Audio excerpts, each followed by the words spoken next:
Reportage. C'est un hommage silencieux que des employés de France Télécom rendaient en octobre dernier à un de leurs collègues qui venait de se suicider. Que s'est-il passé à France Télécom pour qu'on en arrive à de telles extrémités? Pourquoi des psychiatres, aujourd'hui encore, entendent des propos effarants de la bouche des salariés de cette entreprise? Il me dit, vous savez, je fais de l'alpinisme, hein. J'ai des cordes. Elles sont toujours dans ma voiture. Et quand j'en aurai marre, je saurai les utiliser.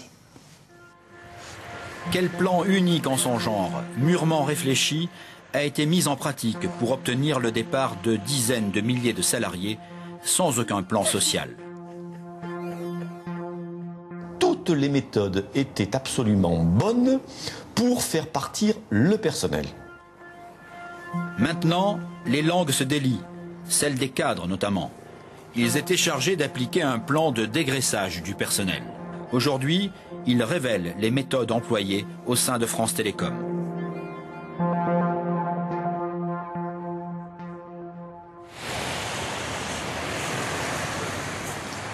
À 38 ans, Vincent Alaouit a bien failli sombrer. Ce cadre intermédiaire de France Télécom a refusé de tenir le rôle qu'on lui demandait. Aujourd'hui, il témoigne auprès de la police. Voilà. Qu'est-ce que vous avez entre les mains, Vincent? Alors c'est ma convocation à la demande d'un brigadier de police, donc agissant sur instruction de monsieur le procureur de la République du parquet de Nanterre. Je dois aller me rendre pour déposer. Au bout de 13 ans de carrière, Vincent Alaouit a osé ce qu'un cadre fait rarement, déposer une plainte pénale pour harcèlement moral contre son employeur. Après 2 ans d'arrêt maladie, des mois d'antidépresseurs, il a choisi de se battre. Je suis déjà au fond du gouffre. Maintenant, soit je nage et j'essaie de m'en sortir, soit...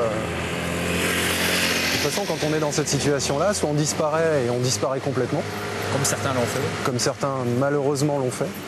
Soit on témoigne et on fait confiance à la justice, encore une fois. Ce que Vincent Alaouit a raconté aux policiers, il nous le révèle. Le récit de 3 ans d'enfer entre 2004 et 2007, durant lesquels il voit d'abord fondre les effectifs de son service. En septembre 2005, il est convoqué par la direction du personnel. Il ne sait pas pourquoi. Il se souvient encore de ces entretiens. Vous savez pourquoi vous êtes ici? Pardon, c'est moi que vous vous invectivez sur ce ton-là?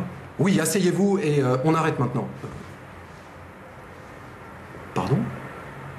Écoutez, c'est moi qui pose les questions. J'ai eu peur qu'il y ait une caméra cachée. Et ça va durer 6 mois, toutes les semaines. Vincent Alaouit se retrouvera face à la même directrice du personnel, sans témoin. À la question, vous savez pourquoi vous êtes là? Je lui ai répondu simplement, pour vous écouter. Elle m'a hurlé dessus, mais arrêtez de faire le malin.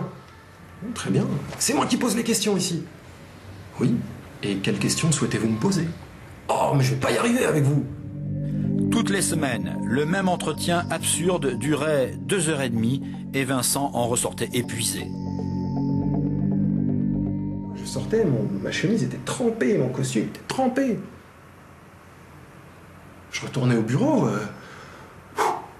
je me disais, mais je me prête à quelque chose là, est-ce que je suis obligé de traverser ça?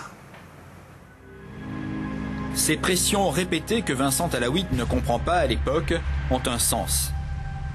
Un plan confidentiel visant à faire partir en 3 ans à peine 22 000 personnes de France Télécom a été décidé 1 an plus tôt, en 2004. Si le plan est caché à la majorité du personnel, cet autre témoin, rencontré au cours de notre enquête, savait tout. Directeur régional de France Télécom, il a passé 35 ans au sein de l'entreprise et a fait partie de la haute hiérarchie de la société. Il a tenu à rester anonyme. Il parle pour la première fois. Toutes les méthodes étaient absolument bonnes pour faire partir le personnel. Ça, vous êtes clair là-dessus? Je suis catégorique. Et ce chiffre des 22 000 emplois, on vous l'a souvent répété comme un leitmotiv? Ce chiffre de 22 000 emplois faisait partie des objectifs qui nous étaient assignés et qui permettaient d'ailleurs de justifier notamment les primes et notre salaire variable. D'accord. C'est-à-dire que vous étiez payé au nombre de personnes que vous réussissiez à faire partir? Notamment. C'était un des indicateurs qui était mesurable et qui permettait de justifier, entre guillemets, notre bonus. En 2006, France Télécom sélectionne 4000 cadres, membres de la hiérarchie intermédiaire, qui seront chargés d'appliquer le plan. Nous avons retrouvé les documents qui leur ont été distribués. On y explique à ces cadres les meilleures méthodes pour faire accepter au reste du personnel des mutations ou des départs de l'entreprise. Pour les dirigeants de France Télécom, les employés doivent accepter le changement. Tout cela est enrobé dans des formules alambiquées, exemple pour une mutation. Celui qui souhaite découvrir de nouveaux mondes devra accepter de perdre de vue la côte familière. L'objectif essentiel n'est plus caché. Il faut que 22 000 personnes quittent France Télécom.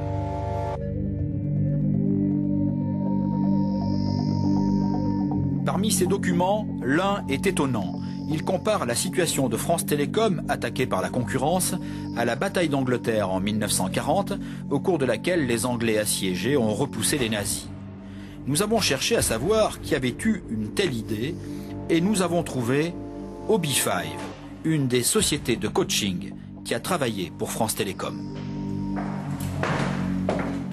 Pourquoi comparer par exemple la situation de France Télécom à la bataille d'Angleterre? Alors là, c'est vrai que c'est un peu troublant. La symbolique est forte. Apparemment, la question sur la bataille d'Angleterre embarrasse notre interlocutrice, mais elle nous explique que nous avons mal compris le sens de ce document.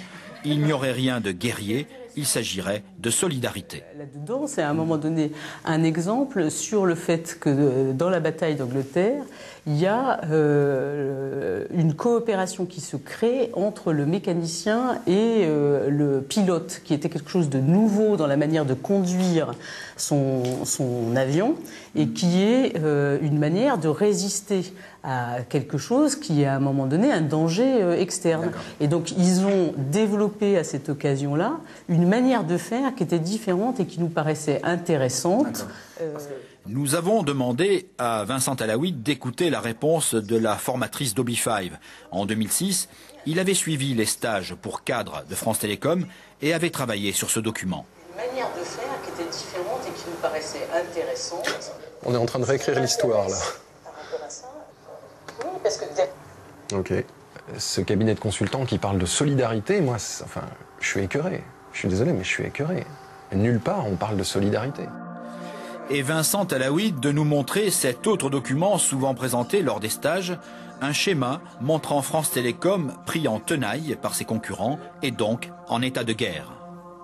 Le schéma quand même est assez violemment semblable à l'Angleterre, qui est écrasée par le feu ennemi, le feu allemand, et avec une puissance démesurée par rapport à sa capacité de riposte et sa capacité de défense. Et l'Angleterre va s'en sortir quand même. Et l'Angleterre va s'en sortir quand même. Mais on ne nous parle nulle part des sacrifices, on ne fait nulle part le bilan des morts, et cette personne nous parle de solidarité entre les mécaniciens et les pilotes. On est en guerre contre des ennemis qui viennent piller notre chiffre d'affaires. Pour faire face à l'ennemi, la direction de France Télécom a prévu des méthodes draconiennes de gestion du personnel, mais sans le dire ouvertement. Afin d'y voir plus clair, nous nous sommes rendus au Conservatoire national des arts et métiers, où professe le psychiatre Christophe Dejour, un des meilleurs spécialistes de la souffrance au travail. Nous lui confions ces documents. Il ne les connaissait pas, mais n'est pas surpris.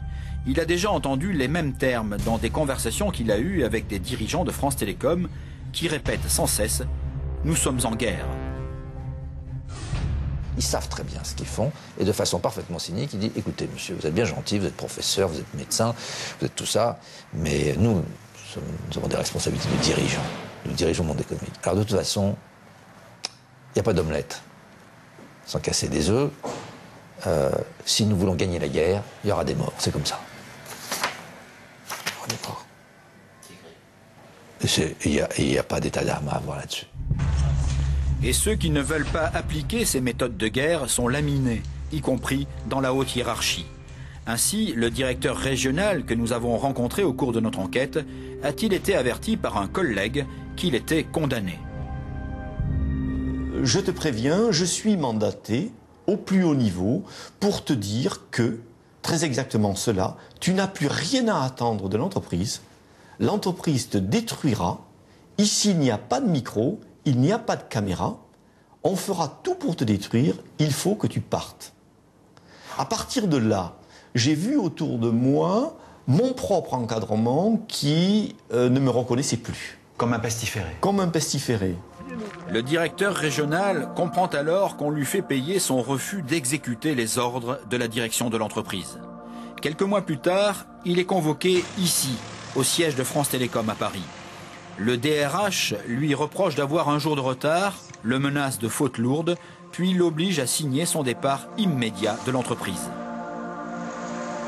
Je leur ai dit clairement, il y avait 2 personnes en face de moi,